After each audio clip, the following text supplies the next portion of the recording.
Jeigu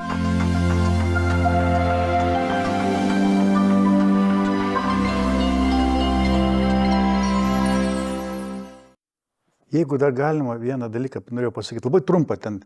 Tiesiog, kai tik Valdemaras pradėjo kalbėti, tik praėjo toksai gūsis per kairę koją, tik praėjo, šilumą tik nuėjo. Ir kai bus laida, kai vyks tas įrašas, kažkas žiūrės tą laidą ir jis tai turi problemą su kairė koja. Grinai, priekį, toj vietoje kažkas yra negerai. Nežinau, kas ten, ar su kaulu, ar su oda. Ir jis bus išgydytas, kai jisai žiūrės tą laidą.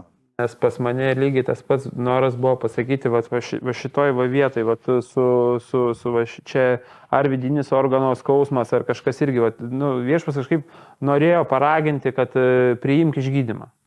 Priimk išgydymą, atpalaiduok, tikrai Dievas dabar gydo tave. Ta skausmą, kurį tu turi ir nešioji ilgą laiką, čia daugiau negu 5 metai šitas skausmas yra. Ir dabar jisai išnyksta. Dabar ir tikrai prašome drąsiai, paliudykite, kam tai įvyks asmeniškai. Nes čia tie paraginimai, jie nėra šiaip sau. Taip, nėra šiaip sau.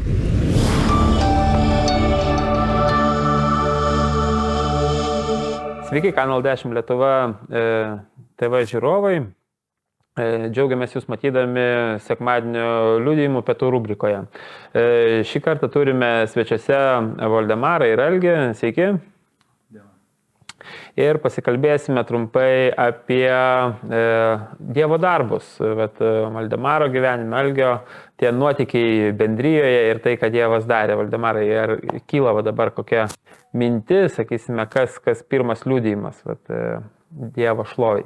Tai pirmas liudijimas, arčiausias liudijimas. Tai grįžau iš Izraelio neseniai, kur prasidėjo kariniai veiksmai ir kur atrodė nežinomybė, visame tame buvo nerimas. Viduj buvo ramybė, tikėjau, kad Viešpats su manim, kad tikrai grįšiu namo, bet buvo daug tokių kliuvinių. Ir aišku, buvo grupė, kuri visi jautėsi pa žmonės išsigandusios, panika ir visa kita, kur kiekvieną teko raminti ir mačiau tą Dievo darbą, kaip su kiekvienu asmeniškai dirba ir kaip su manim dirba. Ir ačiū Dievui, su Dievo pagalba esu Lietuvoje. Tai tokia pirma žinia, kad liudimas, man tai labai didelis liudimas, nes kiekviename žingsnėje mačiau Dievo buvimą, lydėjimą, kaip jisai sutvarkydavo, kur mes išvažiuodavom, kaip ne kartą esame patyrę, kažkas tai vykdavo, nebūtinai gero, palieki tą vietą. Atsimenu, kad kaip ir oro uoste buvom, prabuvom visas 6 valandas ar daugiau prastovėjom ir pagaliau atsisveikinau su savo gide, Olga, jinai Tel Avive gyvena dabar. Ir sako, užjaučiu, bet jūs važiuokite į viešbutį, sakau, gerai, susirinkau ir išvažiavau. Ir jinai skambina už 20 minučių, su telefonu, ten filmuoja, kad ten atakuoja, reiškia, iš Gazos ruožo, jinai ten kelkraštį, visi sustoja, nes jie turi išlipti iš mašinos, perlipti ten, reiškia, su atitvarą tokį, nes yra betoniniai palei kelią visą laiką ir guli ten griuvi ir sako, kur tu esi? Ai, sako, aš tai ten netoli Jeruzalės, vidury kelio Jeruzalėje. Sako, aš džiaugiuosi ir dėkuoju Dievui, kad vis dėlto nepasilikai Tel Avive, nes planai buvo, kad būti arčiau oro uosto. Sako, tai žmonės nematys tom bombardavimo, reiškia. Ir aš galvoju, atrodo nepasisekė tuo metu, kad aš čia negavau, nes prašiau partnerio, kad būtinai man būtų šalia oro uosto, reiškia, viešbutis, kad kuo greičiau galėčiau, jeigu atsirastų lėktuvas. Ir čia toks nusivylimas viduj, bet sakau, Dieve, tavo, kai visada tavo valia tebūnė, važiuoju į Jeruzalę, o už 20 minučių ten tokia ataka. Tai iš tikrųjų visoje kelionėje taip lydėjo Viešpats, ten išvažiuoji, ten matai, kad ačiū Dievui, kad išvažiavai, padarėjai arba ten nueini, matai, galbūt planuose buvo kiti planai, bet Dievas sukeisdavo, padarydavo. Ir tai buvo toks, visa ta kelionė buvo ištisinis liudijimas, buvo tikrai neeilinė kelionė ir neeilinė savaitė iš tikrųjų išbuvau 12 dienų.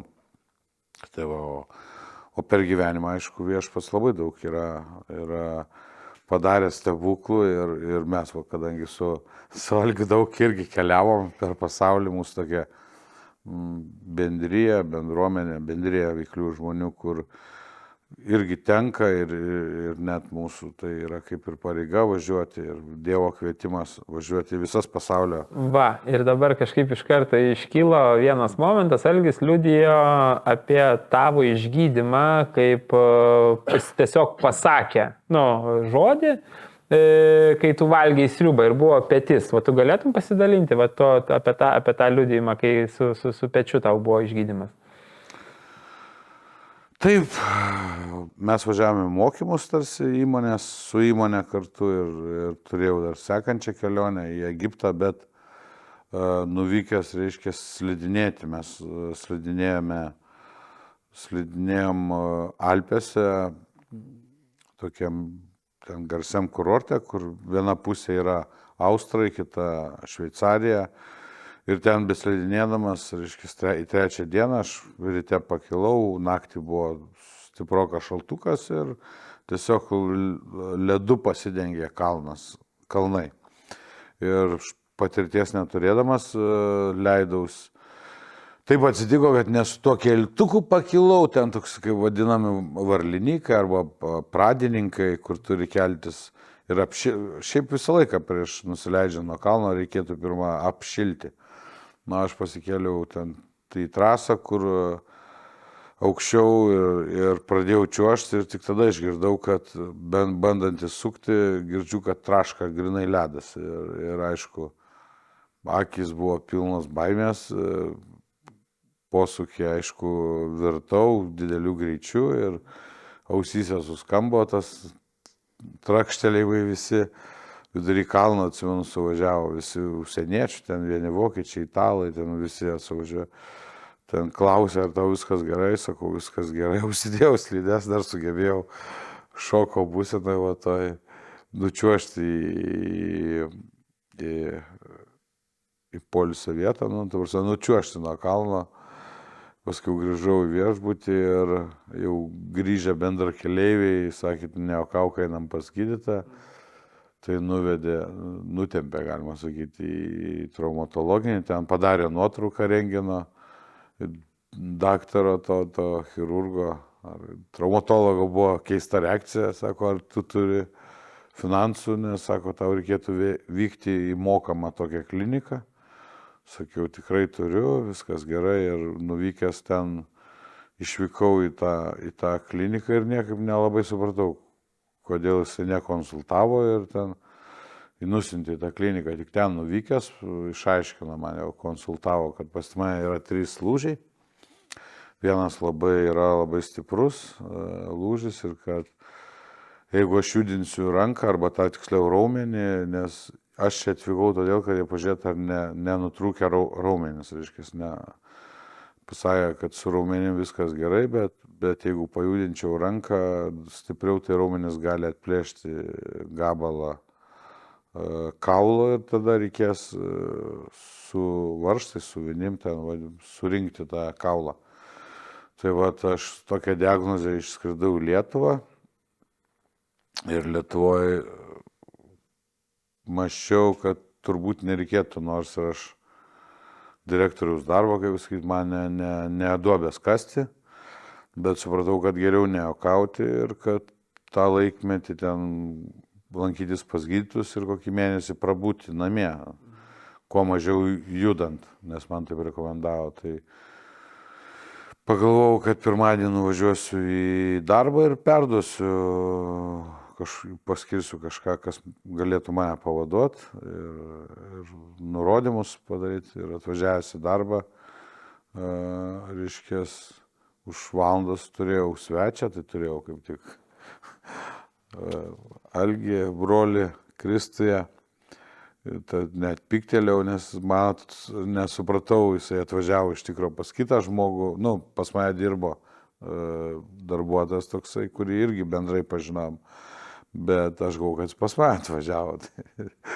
Tai taip. Apriekė mane. O apriekė dar sakau. ką tu- Palaimino. Sako, aš pasakiau, Palaiminau, o aš jam sakau. sakau, ne, aš ne pas tave atvažiavau, aš realiai. Sakau, tai šiaip žmonės perspėja, kai atvažiuoja. Blogai jaučiausi, nes kai atvažiuoja, aš noriu priimti tą žmogų ten, priimti, pavaišinti. Paskui supratau, kad važiuoju realiai su kitu valdu tokiu susitikti.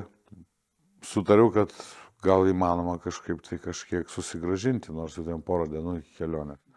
Sakau, gerai, tai ilgi važiuojam, sakau, aš važiuoju susitikti, papietausim kartu ir vat nuvažiavam pietauti į restoraną. Ten kaip ir va čia užėjus, nu, tai yra verslo pietus ar ten dienos, tai mes sakėm, tai jo valgysim verslo pietus, kol mes nusirengėm, nu, man dar ten aišku sudėtingiau, nes ranka buvo įtverė jo ir mes jau atsisėdom, jau buvo padėtos mums salotos ir na, Algis savo, gal galėčiau pasimelsti, čia už maistą palaiminti, sakau, tai čia neklausimas, taip. Ir jis tiesiog laimino maistą, laimino tas rankas, kurios gamino. Jis irgi nežinojo apie mano tą lūžį rankos, kiek atsimenu, atvažiavęs pamatė. Nu ir tokie žodžiai buvo, kad va viešpatie ir tą ranką Valdemarui gydyk. Ir staiga ją valgo, tai buvo labai trumpa malda, nu, trumpa, visada laiminimo, ten maisto, reiškia, yra trumpas tos maldos, tai jie pradėjo valgyti, man buvo labai keistas pojūtis, kad aš netekau tarsi nesvarumo būsenoje tapau. Ir paklausiau, ar jiem viskas gerai, sako, mums viskas gerai, o tau viešpats gal, sakau, man tai keista, o sako, tai viešpats greičiausiai tavo ranką dabar gydo, nu, net ne ranka, petis čia buvo. Ir sako, pajudink pirštus, aš nelabai drįsau judinti, nes kiekvienas ten pajudinimas tai buvo labai stiprus skausmas, ten 9 iš 10, sakyčiau. Tai ne taip drąsu, bet pajudinęs pirštus žiūrėjau, pasupratau, kad nėra to skausmo. Tada pasiūlė, sako, trauk iš flangetės. Nu, dar buvo nedrąsu, atsimenu labai, bet taip nedrąsiai ištraukiau iš tą įtvarą, iškės tą ranką ir iškėliau į viršų. Ačiū Dievui, Jėzus gyvas, kaip aš ten sakau, ačiū Dievui. Nu, kažkas nerealaus, negalėjau patikėti, žiūrėjau tokiam dalykam, kaip čia taip gali įvykti. Jau. Sekundžių reikalas. Taip, tai buvo sekundžių reikalas, tiesiog taip. Ir nieko nesuprantu, toks šokė, geram šokė. Sakau, tikrai buvo lūžę, dar įrodinėjau ir aišku, tuo metu paskambino. Paskambino mums tam džiaugsme toksai kitos įmonės direktorius, irgi statybom užsiema ir sako, girdėjau, pas tai vyko nelaimė, ten sakau, pradėjau jam pasakot, buvo nelaimė, va ką tik dabar įvyko stebuklas, sakė, nejuokauk, tave laukia. Raudonam kryžiui mūsų traumatologiniam, tai aš padėjau ragelį, sakau, va, netikė žmonės pasakai, netikė man jau raudoną kryžių, čia sakė, va, aš jau čia viskas išgyjęs, bet buvo vėl pasiūlymas, Algis sako, bet tai čia yra liudimas, sakau, tai aišku, sako, tai būtų dar didesnis liudimas, jeigu tu nuvažiuotum. Ir staiga supratau, kad, nu, iš tikrųjų, tai jau būtų patvirtintas liudimas. Tai aišku, aš nuvažiavau, mane ten laukė direktorius, reiškia, Raudono kryžiaus, laukė tom, kad ne tai, kad stovėjo ir laukė, aš atėjau, ten buvo su daktarais, buvo konsiliumas, aptarimas, aš priejau, tai man sako, ko jūs čia dabar, ką jūs čia veikėt, ponas? Sakau, aš čia mane toks ir toks žmogus, ieškau tokio ir tokio, sako, tai čia aš. Tai sako, nu supratau, sako, eik tave laukia ten Daiva, žinai, renginę. Aš jam atidaviau dokumentaciją, kurią turėjau su savim. Tai buvo rengino nuotraukos, tai buvo diskas, kur buvo magnetinis rezonansas padarytas, kur matosi ir tie lūžiai ir visų raumenų grupės, reiškės. Ir pasidaręs nuotrauką, aš aišku pamačiau ant tos nuotraukos, kad man to lūžio, kur ten buvo atskilęs kaulas ir pakilęs, kad jo nėra ir kad nuotrauka yra viskas tvarkoja. Aš tą nuotrauką rankų ir ėjau, į 3 aukštą pakilau, aišku, vėl tas direktorius pamatė mane, bet jis jau buvo peržiūrėjęs tą dokumentaciją. Ir labai garsiai šaukė per visą koridorių, kad tu apsidairyk į šonus, nes ten buvo palatos ir stiklas iki pusės. Tos palatos, reiškia, galėjai matyti ligonius, kurie su svarmenim, iškeltom rankom, ten kojom, guli, reiškia, ten po operacijų turbūt greičiausiai įvairių atstatymą. Sakė, tu nori gulėti taip, greitai, sako, eik į tvarstymą tau sudės. Aš jam sakau, gydytojau, prašau pažiūrėti nuotrauką, va, žiūrėkit, jis pasižiūrėjo, sakė, ką tu čia nesąmonės man. Sako, sujudėjai, kitą fotografą darė rentgeną, žinai. Aišku, aš jam ten liūdėjau, bet sakė, gerai, čia tavo sprendimas. Nori gulėti, neik į įtvarą dėtis. Aišku, aš išėjau ir natūraliai išskridau už keletos dienų į Egiptą. Ir kaip matom, neguli. Kaip matom, neguli. Tu jau paprašyk, kad jis paliudytų apie savo uošvinę. Man jis didžiausias, stipriausias liudimas, jo ten uošvinės ir tas liudimas apie uošvinę. Nu ir tai apie uošvinę, nuo ko prasidėjo, sakysim, tas liudimas. Tas liudimas prasidėjo nuo to, kad... Tu uošvinė, jinai turėjo mirti realiai. Nuo to prasidėjo, kad aš turėjau infarktą eilinį 4. Ir turiu problemą. Mane daug Dievas išgydęs, buvau ir alkoholikas, ištraukė iš to ir kaip girdėjai ir petis, ir visą laiką Dievas vedė, bet turiu dar vieną problemą, su kuria šiandien kovoju, yra rūkymas. Ir aišku, kad būdamas bendruomenėje, tarp brolių visą laiką išgirstu, kad kaip čia Valdemarai dar tiek metų ir tai. Ir man aišku yra gėda, aš tą išgyvenu ir kartais slepiuos, kartais galvoju, nuo ko aš slepiuos, ar nuo Dievo, ar nuo brolių.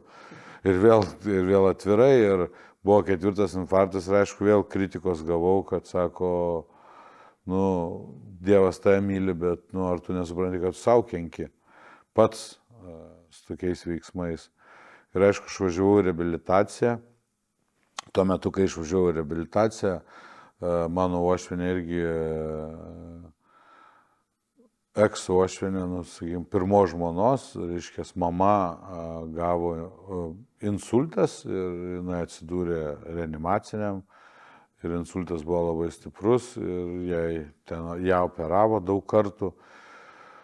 Kol aš gulėjau reabilitacijų Druskininkuose, tai ją 5 kartų prooperavo.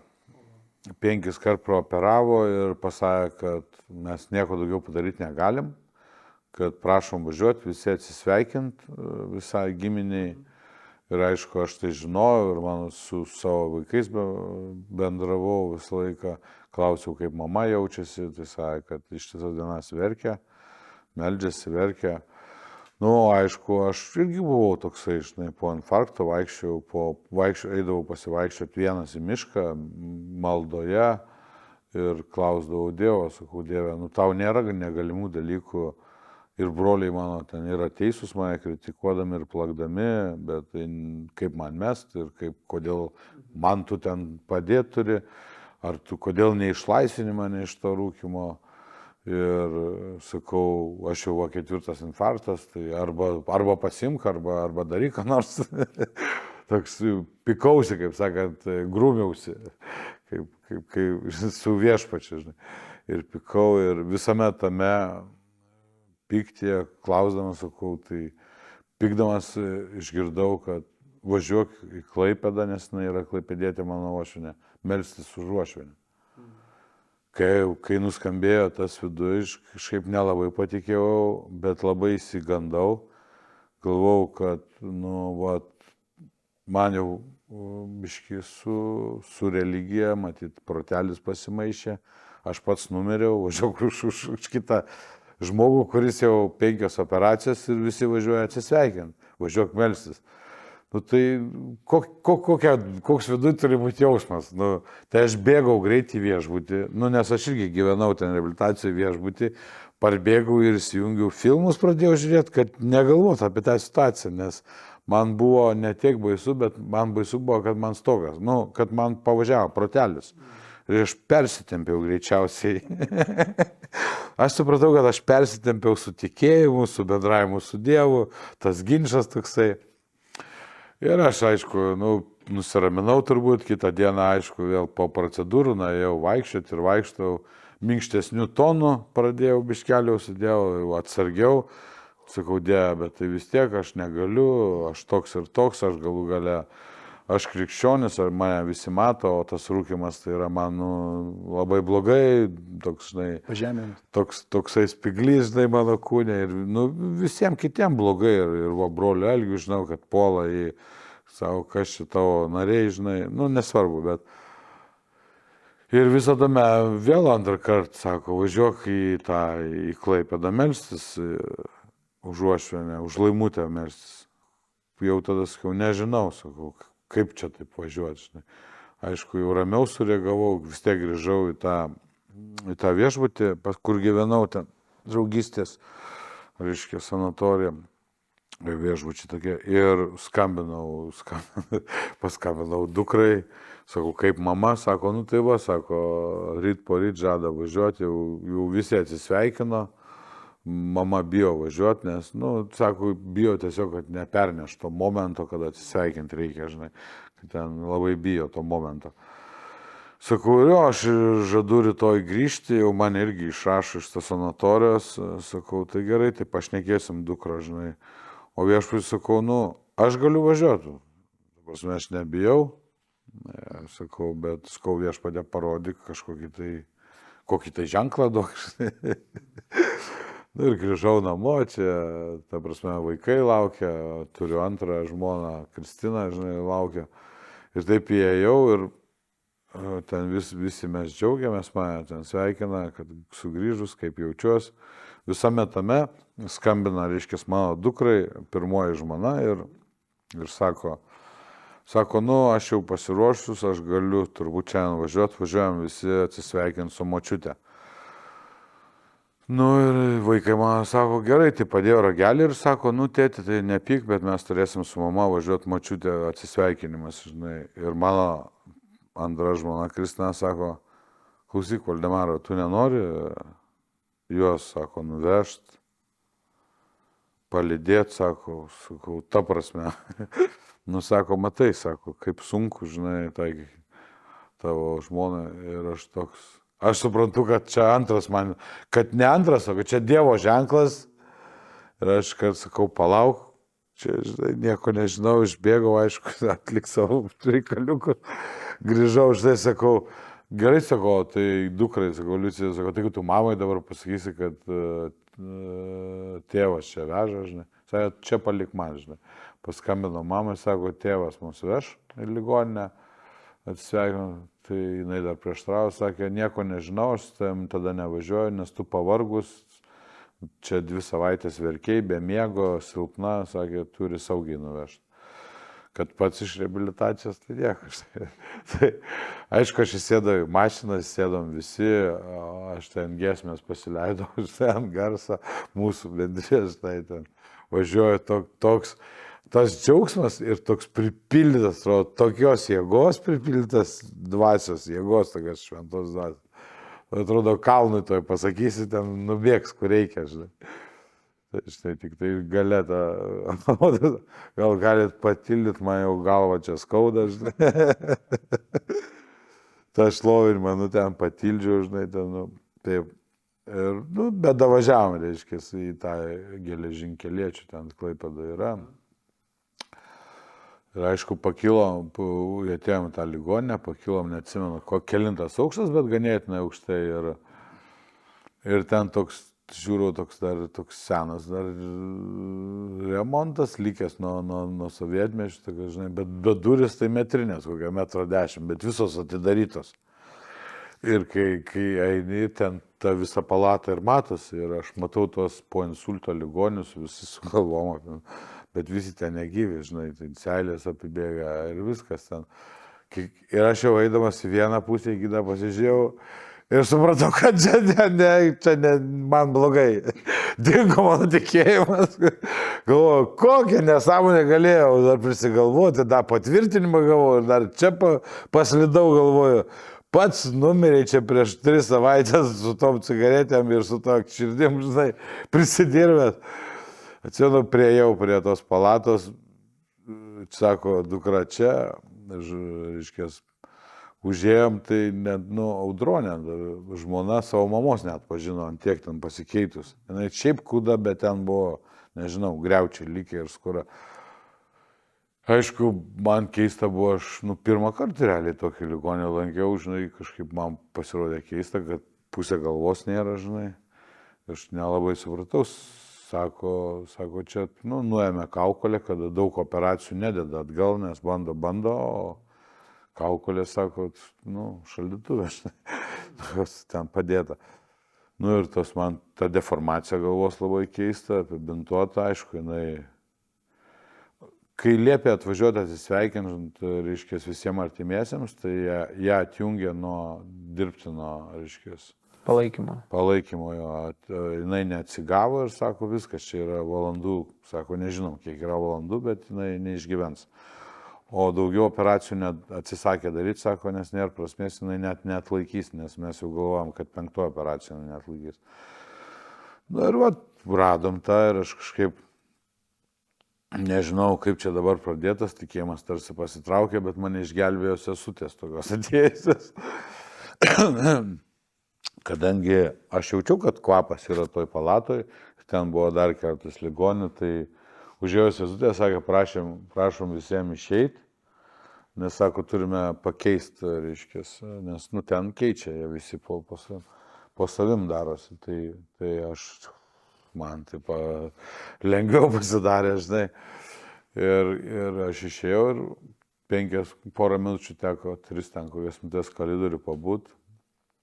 Ir jos išėjo, bet jos dar radiją paėmė, ten grojo pagarsino, žinai, o radijas įėjau ir dar radijas ant visos tos palatos, vėl man šokas, o radiją linkime pasveikti, žinai, ir ten dainuoja, vos nepavėlaitis, žinai. Ja, bet galvoju, viešpatie, tai ką aš galiu, aš nieko negaliu ir sakau, mes čia kaip šeima susirinkom, mes turim pasimelsti už močiutę ir aš pradėjau melstis ir aš negalėjau sustabdyti, man tarsi kažkokia, tai pripildė malda, tokia srovė, taip, aš meldžiasi vidus tarsi tavo ir tu net ir norėdamas nesustabdytum to, tas, kas eina iš tavęs, tie žodžiai.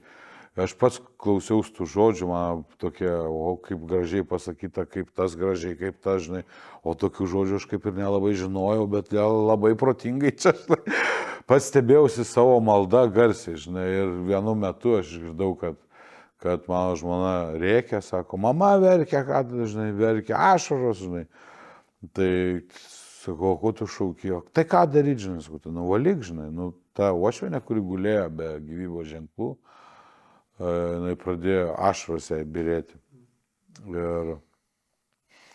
Ir mes meldėmės ir aišku, man dar atėjo ir jaučiu, kad ateina žodžiai tokie, žinai, kad kelkis, reik, žinai, kur yra iš Evangelijos. Tanitum, atrodo, ja. Tanitum, žinai. Ir aš kandau vos neležiuoju, kad aš bijojau pasakyti, nes, galvoju, tai aš bijau, kad jeigu neįvyks, tai ką aš pasakysiu, tai atrodys labai kažkaip tai ne taip, žinai. Tai taip lėtinau, atsimenu ir baigėm melstis, bet vis tiek tai jau buvo stebuklas vykas, kad jinai verkė, aš galvoju, tai verkė. Aišku, sūnus stovėjo, Dovydas mano, tai sakau, Dovydai, sakau, kaip močiutė, kada pasveiks, kada atsikels, sako, rytoj. Tai va, aš išvažiavau, pasirodo, kad taip ir buvo, kad po 12 nakties užėjusios sesutės rado ją sėdinčią, žinai. Tai uošvienė, žinai, o po 2 savaičių jau ją nuo palangės nukelinėjo, nes jinai visą gyvenimą labai darboholikė, jinai viską dirba, jinai negali pasėdėti. Daktarai ten sakė, kai jinai prabudo, sako, dabar čia, žinokit, metų laikas, po biškį pradėsim vaikščioti, po vieną mažą žingsniuką. Aišku, jai buvo po vieną mažą žingsniuką, bet jinai ten per 2 savaitės praėjo tą reabilitaciją, sustiprėjo, jau pati vaikšto savarankiškai, jau atėjo gydytojai į palatą, jinai savo ten langus valo pasiemus. Sako, ką man čia veikti? Tai va, tai tokios patologijos beveik kaip po to insulto, kalba jinai kartais reikia susikaupti ir sudėlioti mintis. Kalba kartais susikirčiuodama, bet iš esmės tai jinai sveikas žmogus ir baseinus vaikšto ir gyvena ir valgy darosi ir viską. Tai aišku, toks yra, kai tu esi nevilti, aš buvau nevilti, nežinau ką daryti ir kaip man toliau gyventi ir atrodo, kad čia Dievas paliko kažkame, kad arba tiksliau aš reikėjau toj maldai Dievą, aš gal negirdžiu, bet tu esi tas, kuris moki pasakyti, kad aš išgirščiau, tai ką aš blogai, kurią aš blogai pusę einu, pasakyk, aš eisiu ten, kur reikia. Darysiu tą, ką reikia, pasakyk garsiai man asmeniškai, tu esi visa kodėl. Tai va, tai toj nevilti, tarsi, va, sako, važiuok, melsis už laimą, žinai, kuri numirus buvo, supranti, ir liepė atsisveikint, ir jinai prisikėlė, žinai. Tai... Bet tai čia tokia ir yra mintis, sakysime, kai atrodo, kad tau jau toj srity nesiseka, jau visiškai netinkamas, tu jau save po kilimu pakišai, žinai, Dievas sako, naudosiu dabar kaip tik tave. Grinai Pauliaus tie žodžiai sako, aš jau girsiuosi savo silpnumais ir Dievo jėga ilsėsis ant mane. Tai va, kaip Algutė tau kokia mintis ateina, gal vis tiek kažkokie liudijimai su Valdemaru tai kartu. Kai... Aš tik tai, kaip Valdemaras apie Izraelį kalbėjo, taigi mano sūnus 5 metus gyveno paskutinius, gyveno Izraelį. Šiaurės Izraelį, ten jisai profesionalus futbolistas žaidžia daug metų futbolą, iš to gyvena. Ir jie su žmona jau, reiškia, 5 metus paskutinius gyveno, vaikai, mokykla ten viskas, jau draugai, viskas, toksai stabilumas atėjo. Ir jie meldėsi, kad ir likti Izraelį ten, nes jiems jau pilietybė kažkas ten jau... Kaip pragyvenė, tai visų. Jo, jau ten kažkas jau švietėsi viskas. Ir jie meldėsi, kad klubas liktų aukščiausio lygoje, viskas. Bet, sakė, į pabaigą vis blogin, vis blogiau komandas sužaidžia ir galų galiai iškrito iš aukščiausios lygos ir sūnus, nepaisant jų maldų, tikėjimo, kad Dievas paliks Izraelį, turėjo išeiti iš to klubo ir atėjo laikas, kada jie turėjo susikrauti visus lagaminus ir išvažiuoti iš Izraelio iš viso. Ir jie kažkurį laiką įsikėlė ten, tai jie turi Madeiroj butuką, tai įsikrausti Madeirą. Ir laukia, kur toliau juos ves Dievas ir jų nusivylimai, aišku, kad jie turėjo išvažiuoti iš Izraelio. Ir dabar jie 3 mėnesiai, kaip gyvena Saudo Arabijoje. Ir šiandien tie visi įvykiai, kurie čia kelias savaitės, 10 dienų kaip įvyko. Ir dabar šiandien girdėjau iš vieno, kad jo tą miestelį viską evakuoja, visą miestelį, prie šiaurės, prie Libano sienos, jie visi visiškai yra su sienos. Pradėjo evakuoti tos miestelį. Ta visą miestelį iškeldinėti, kad Dievas pačiu laiku savo žmonės išveda ten, apsaugo nuo visokiausių dalykų, žinai.